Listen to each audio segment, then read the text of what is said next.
মবিন পিছন চলে আসেন। সর্বপ্রথম যে পুরস্কারটি বিতরণ করা হচ্ছে আজকের ম্যাচের ম্যান অফ দ্য ম্যাচ। আজকের এই ম্যাচের ম্যান অফ দ্য ম্যাচ নির্বাচিত হয়েছে সিফাত। ব্যক্তিগত সংগ্রহতা 48। ম্যান অফ দ্য ম্যাচ সিফাত, তার পুরস্কারটি তুলে দিচ্ছেন আজকের প্রোগ্রামে আজকের এই ফাইনাল খেলার সম্মানিত আলোচক জনাব আলহাজ সাইদুজ্জামান ভূঁইয়া, অফিস সম্পাদক রায়পুর উপজেলা সদর জামায়াত ইসলামী, এবং সাথে থাকছেন জনাব আলী হোসেন মাস্টার, প্রতিষ্ঠাতা আলোচক শ্রেণী কিন্ডারগার্টেন। ম্যান অফ দ্য ম্যাচের পুরস্কারটি তুলে দিচ্ছেন জনাব আলহাজ সাইদুজ্জামান ভূঁইয়া, অফিস সম্পাদক রায়পুর উপজেলা সদর জামায়াত ইসলামী। ছবি নিয়ে সামনে থেকে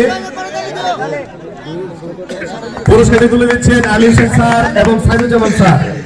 সবাই করতালি দিয়ে উৎসাহিত করে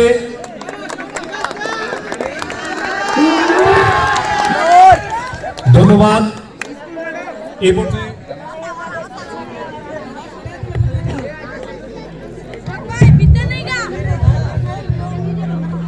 এই পর্যায়ে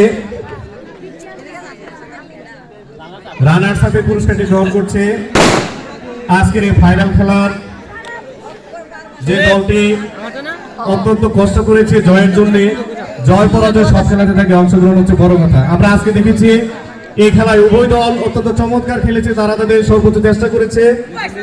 রানার্স আপের পুরস্কারটি গ্রহণ করার জন্য পুরো টিমকে আমি একটু সামনে আসার জন্য অনুরোধ করছি।